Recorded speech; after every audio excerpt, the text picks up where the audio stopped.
Sabe aquelas coincidências que são tão perfeitas, mas tão perfeitas, que chegam a ser estranhas? Aqueles momentos que desafiam qualquer lógica? Hoje, a gente vai mergulhar fundo nesses mistérios, usando as ideias de um dos pensadores mais fascinantes que já existiram, Carl Jung. E para começar, eu quero deixar uma pergunta no ar, uma pergunta que talvez já tenha surgido num daqueles momentos de puro espanto, sabe? Quando a realidade parece que deu uma pequena travada. É uma sensação que quase todo mundo conhece. A pessoa tá lá, pensando numa música que não ouve há 10 anos, e do nada, ela começa a tocar no rádio. Ou então o clássico dos clássicos. Você pensa num amigo que não vê há uma eternidade, e o celular toca. É ele. Ou ela. São momentos que parecem um furo no roteiro da vida, sabe? Coisas que, pela lógica, não deveriam se encaixar com tanta perfeição. É que o nosso mundo, a nossa forma de ver as coisas, se baseia na causalidade.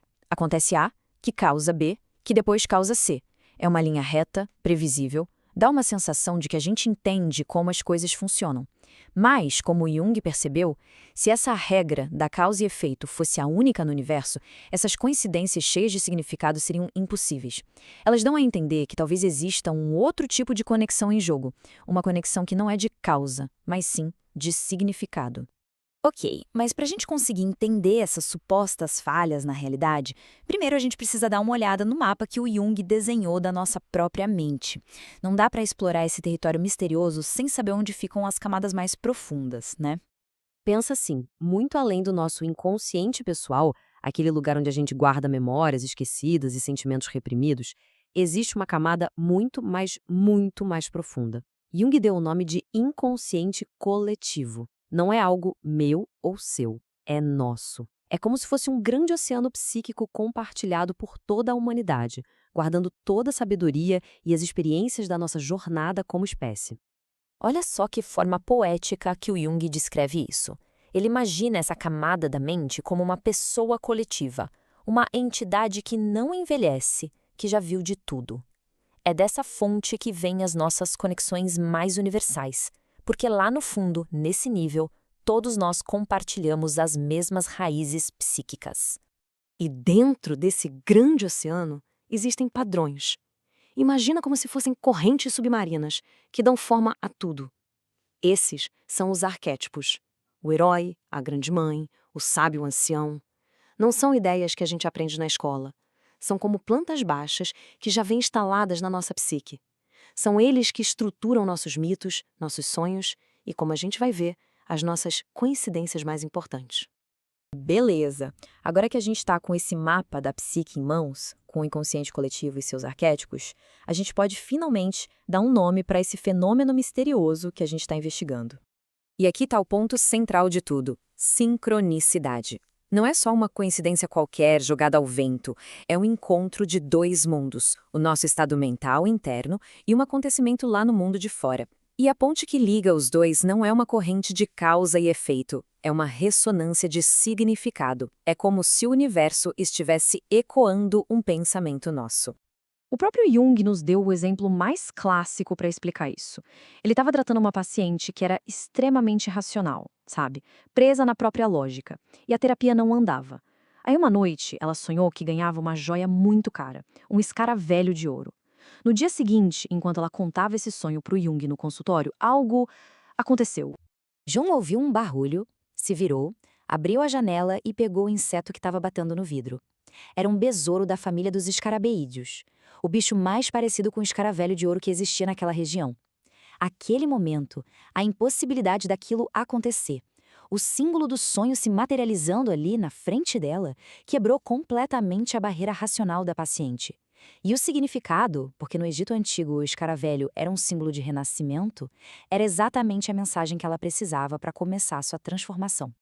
Esse exemplo nos leva a uma ideia que, assim, dá um nó na cabeça. E se o universo tiver um tipo de ordem que não depende só da causalidade?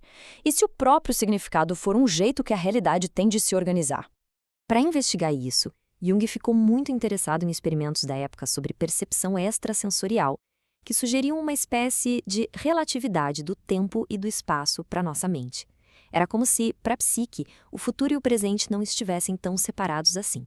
Isso só reforçou a ideia dele de que a conexão por trás da sincronicidade não era física, não era de energia, mas sim uma conexão de puro significado. E aí, indo mais longe ainda, o Jung decidiu testar se esses padrões de significado podiam ser encontrados em grande escala. De um jeito bem polêmico, ele se voltou para a astrologia. Não porque ele acreditava nela como adivinhação, mas porque via ali um sistema antigo, cheio de padrões arquetípicos. E ele decidiu aplicar a frieza da estatística a isso, analisando um número enorme de mapas astrais de casais. E o que ele encontrou foi impressionante. A probabilidade de certas combinações astrológicas acontecerem entre maridos e esposas, em um dos testes, era de 1 em 300 bilhões. É um número tão ridiculamente improvável que para Jung aquilo não podia ser só sorte. Sugeria que existia ali um fator organizador que não era causal, um padrão de significado agindo por trás dos panos. Isso tudo nos leva para a conclusão final, a ideia mais profunda da teoria de Jung. Uma ideia que conecta a nossa mente, o nosso mundo interior, com a própria estrutura do universo. Então, como é que funciona? Pensa no processo. Primeiro, um arquétipo é ativado lá no nosso inconsciente. Pode ser por uma crise, uma pergunta importante, um sonho. Esse arquétipo já é, em si, uma forma de ordem psíquica. Em seguida, um evento lá no mundo físico, sem nenhuma ligação de causa e efeito, espelha exatamente esse mesmo padrão. A sincronicidade, então, seria uma pequena amostra de uma ordem acausal muito maior, que existe na realidade, onde a nossa mente e a matéria estão dançando a mesma música. E essa frase do Jung amarra tudo de um jeito brilhante. Não quer dizer que a gente cria a realidade com a força do pensamento, tipo mágica. Quer dizer que a estrutura da nossa psique, os arquétipos, o inconsciente coletivo, é a mesma estrutura que organiza o universo. No fim das contas, a gente está, de certa forma, olhando para um espelho. E a gente termina com essa provocação. Da próxima vez que acontecer uma daquelas coincidências de arrepiar, talvez não seja só o acaso dando um oi. Talvez seja um convite do universo para a gente prestar atenção, para reconhecer um padrão, para perceber que a nossa jornada interior está de alguma forma ecoando no grande teatro do cosmos.